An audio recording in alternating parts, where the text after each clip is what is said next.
Hello friends. आज का video होने वाला है उन लोगों के लिए जिन्होंने या तो होम लोन ले रखा है या होम लोन लेने वाले हैं। अब जब आप होम लोन की बात करते हैं तो आपके पास दो तरह के ऑप्शंस अवेलेबल होते हैं। एक, या तो आप फुल्ली कंस्ट्रक्टेड एक प्रॉपर्टी को खरीदने के लिए बैंक से लोन अप्लाई करेंगे, या फिर आप पहले एक लैंड बाय करेंगे और उसके बाद आपको उसके ऊपर कंस्ट्रक्शन करने के लिए लोन चाहिए।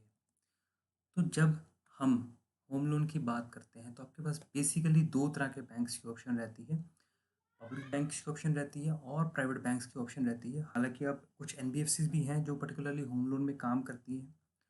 तो पब्लिक बैंक की जब हम बात करते हैं तो आपके पास मेजरली तीन बड़े बैंक्स हैं जो है एसबीआई बैंक है, पीएनबी बैंक है और कैनरा बैंक है। और जब हम प्राइवेट बैंक्स की बात करते हैं तो तीन बड़े प्लेयर्स हैं, HDFC bank, ICICI bank and axis bank. इसमें एचडीएफसी बैंक होम लोन्स में बहुत ही ज़्यादा एग्रेसिव है। अब जब भी आप कहीं से लोन लेने के बारे में सोचते हैं तो आपको 5 फैक्टर्स को ध्यान में रखना होता है, जो कि है interest rate, total charges, insurance after loan, ease of procedure and turn around time. अब हम इनके बारे में थोड़ा डिटेल में डिस्कशन करेंगे। इंटरेस्ट रेट, कई बार ऐसा होता है कि आप किसी एक बैंक के पास जाते हैं तो वो आपको 8% का इंटरेस्ट रेट ऑफर करते हैं, वहीं दूसरा बैंक आपको 7% और कोई तीसरा बैंक आपको 9% ऑफर कर सकता है। और कई बार ऐसा होता है कि आप किसी एक बैंक के पास जा रहे हैं तो वो आपको 8% ऑफर कर रहे हैं और आपके ही किसी जानने वाले को वो 7% या फिर 9% या 10% भी ऑफर कर रहे हैं। तो बैंक ये कैसे डिसाइड करता है कि किसको 7% ऑफर करना है या किसको क्या रेट ऑफर करना है? ये बेसिकली डिपेंड करता है आपकी इनकम सर्टेनिटी के ऊपर। फॉर एग्जांपल, अगर आप जॉब कर रहे हैं तो अगर आपका गवर्नमेंट जॉब है तो आपकी जॉब बहुत ज़्यादा सिक्योर है, जिससे आपकी इनकम बहुत सर्टेन है। तो बैंक बहुत श्योर होगा कि आप लोन की इंस्टॉलमेंट्स पे कर सकते हैं, जिससे आपको कम रेट ऑफ इंटरेस्ट पे लोन दिया जाएगा, क्योंकि रिस्क बहुत कम होगा। या फिर अगर आप गवर्नमेंट सेक्टर में काम नहीं कर रहे हैं पर आपका प्राइवेट जॉब, पर प्राइवेट जॉब किसी बड़ी कंपनी में जैसे टाटा में या महिंद्रा में या मारुति में, एमआरएफ में या रिलायंस में, जिनके डूबने की चांसेस नियर टू नेग्लिजिबल हैं, इतनी बड़ी कंपनीज हैं, उस केस में भी उनका इनकम सर्टेनिटी रहता है, इसलिए उनको लोन का इंटरेस्ट रेट कम मिलता है। अब इसके ऑपोजिट, अगर आप किसी छोटी लोकल कंपनी में काम कर रहे हैं जो 3-4 साल 5 साल पुरानी है या छोटे से एरिया को ही कवर करती है, वहाँ पे उनकी थोड़ी इनकम थोड़ी सर्टेन नहीं होती, क्योंकि छोटी कंपनीज़ में हायरिंग का प्रोसेस फॉर्मल नहीं होता, बिना किसी नोटिस के भी लोगों को निकाल दिया जाता है, तो इनकम इतनी सिक्योर नहीं है। वहाँ पे बैंक क्योंकि रिस्क ज़्यादा होता है तो इंटरेस्ट रेट ज़्यादा चार्ज करता है। अब इसके बाद जो एक अगला फैक्टर है जो इंटरेस्ट रेट की कैलकुलेशन में कंसिडर किया जाता है, वो है सिबिल स्कोर।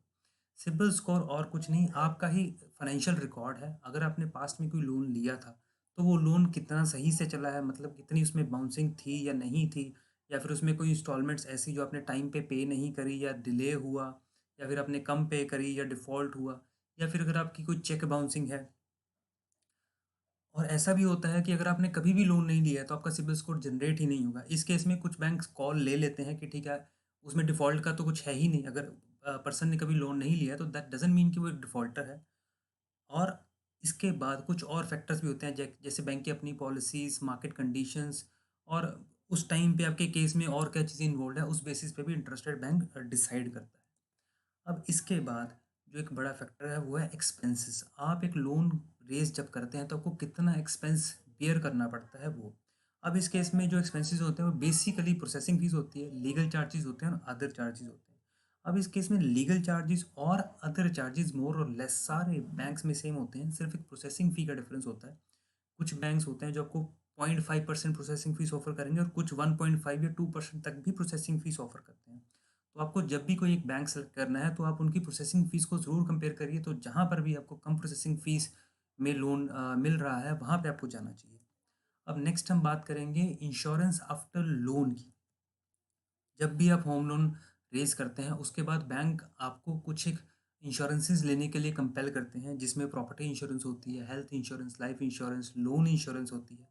अब इस केस में जो अच्छे बैंक्स हैं वहाँ पे आपको सिर्फ़ एक प्रॉपर्टी इंश्योरेंस ही करवाना पड़ता है। Health insurance, life insurance compulsory नहीं होता है, वो सिर्फ़ अपने टारगेट्स को अचीव करने के लिए आपको कंपेल करते हैं। तो जो भी बैंक आपको कम से कम इंश्योरेंस लेने के लिए कहता है, आपको उसके पास जाना चाहिए, क्योंकि उससे आपके एक्सपेंसेस जो हैं वो कम हो जाते हैं। अब इसके बाद जो फैक्टर है वो है turn around time and ease of procedure. अब टर्न अराउंड टाइम क्या होता है ये मैं आपको एक्सप्लेन कर देता हूँ। जिस दिन आप अपनी फाइल बैंक में सबमिट करते हैं लोन के लिए, उस डेट से लेके आपका लोन डिस्पर्स होने तक के टाइम को हम टर्न अराउंड टाइम कहते हैं।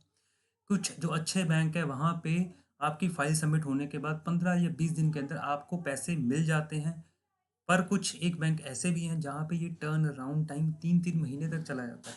तो अगर आपके पास बहुत ज़्यादा टाइम नहीं है, तो आपको उन बैंक्स को चूज़ करना चाहिए जहाँ पे टर्न अराउंड टाइम कम है। इसके लिए आपको थोड़ी-सी मार्केट रिसर्च करनी पड़ेगी कि किस बैंक का टर्न अराउंड टाइम कम है, क्योंकि कोई भी बैंक अपफ्रंटली आपको नहीं बोलेगा कि हम लोग इस फाइल में 3 महीने या 4 महीने ले लेंगे। सब आपको 15-20 दिन का पीरियड ही बताते हैं, तो आपको थोड़ी-सी मेहनत करनी पड़ेगी, मार्केट रिसर्च करनी पड़ेगी। इवन अगर आप इस बारे में जानना चाहते हैं तो आप कमेंट सेक्शन में लिख सकते हैं बैंक के नाम जिसको आप कंसिडर कर रहे हैं, जो भी आपका नियरेस्ट है। मैं आपको अपने एक्सपीरियंस से बता दूंगा कि आपको किस बैंक के पास जाना चाहिए या किसका टर्न अराउंड टाइम या प्रोसेसिंग फीस या इंटरेस्ट रेट आपको कम मिलेगा। अब इसके बाद जो नेक्स्ट फैक्टर है जो कंसिडर आपको करना चाहिए वो है अल्टरनेटिव डॉक्यूमेंट एक्सेप्टेबल। अभी रिसेंट मेरे क्लाइंट के केस में हुआ था, उन्होंने होम लोन अप्लाई करा, बैंक ने उनसे जो है माँग लिया, आईटीआर माँग ली, बट वो आईटीआर कुछ टाइम से फाइल नहीं कर रहे थे, उनके पास लेटेस्ट आईटीआर नहीं थी। तो बैंक ने आईटीआर की जगह पे फॉर्म 16 एक्सेप्ट कर लिया। अगर बैंक आईटीआर के अलावा कोई डॉक्यूमेंट एक्सेप्ट ना करता तो उनका केस फँस जाता, या मे बी वो 1 साल तक या 2 साल तक लोन अप्लाई ही ना कर पाते। और समटाइम्स ऐसा भी होता है, कई बार आप बिज़नेस कर रहे हैं और आपके जो है रिकॉर्ड्स जो हैं वो बैंकिंग में सारा पेमेंट नहीं आ रहा है, या आपके पास बैलेंस शीट नहीं है, या आपके पास आईटीआर नहीं है। तो कुछ बैंक्स बैलेंस शीट की जगह पे या आईटीआर की जगह पे, अगर आप बिज़नेस कर रहे हैं और जीएसटी में रजिस्टर्ड हैं, तो जीएसटी रिटर्न्स भी एक्सेप्ट कर लेते हैं। तो इस तरह financial as well as legal documents में सम टाइम्स ऐसा हो सकता है कि आपके पास कोई पर्टिकुलर डॉक्यूमेंट ना हो। तो अगर बैंक उसकी जगह पे आपको अल्टरनेटिव की ऑप्शन देता है तो आपके लिए एक प्लस पॉइंट रहता है, क्योंकि इससे आपका काम रुकने के चांसेस बहुत कम हो जाते हैं। और लास्ट पार्ट है कोऑपरेशन। कई बार ऐसा हो जाता है कि कुछ कंडीशंस में आप टाइम पे बैंक नहीं पहुंच पाए, या फिर आप घर पे अवेलेबल नहीं है जब बैंक के एम्प्लॉय को आपसे मिलने आना है, या फिर आप एक पर्टिकुलर डॉक्यूमेंट घर भूल के जब आप डॉक्यूमेंट्स लेके जा रहे हो। तो उस केस में अगर आप बैंक आपको टाइम की ऑप्शन देता है, या अपने एम्प्लॉय को आपके घर भेज देता है, या फिर आपको ऑनलाइन अपलोड करने की ऑप्शन देता है, या वो बोलता है बैंक एम्प्लॉय को बोल देता है जस्ट कि ठीक है मुझे व्हाट्सएप या मेल कर दीजिए, मैं अपने प्रिंट ले लूँगा। ऐसी फैसिलिटीज़ अगर आपके साथ कोऑपरेशन कर रहे हैं तो आपके लिए ज़्यादा बेटर है, क्योंकि जितना वो रिजिड होंगे उतना आपको उसके लिए सफ़र करना पड़ेगा। अब इस आज की वीडियो में इतना ही था। अब आगे मैं आपको होम लोन से रिलेटेड, सब्सिडी से रिलेटेड क्या-क्या चीज़ें हैं, या और जो भी एस्पेक्ट होंगे उनको कवर करूँगा। अगर आपका स्पेसिफिक कोई डाउट है होम लोन से रिलेटेड, आप कमेंट सेक्शन में लिखिए।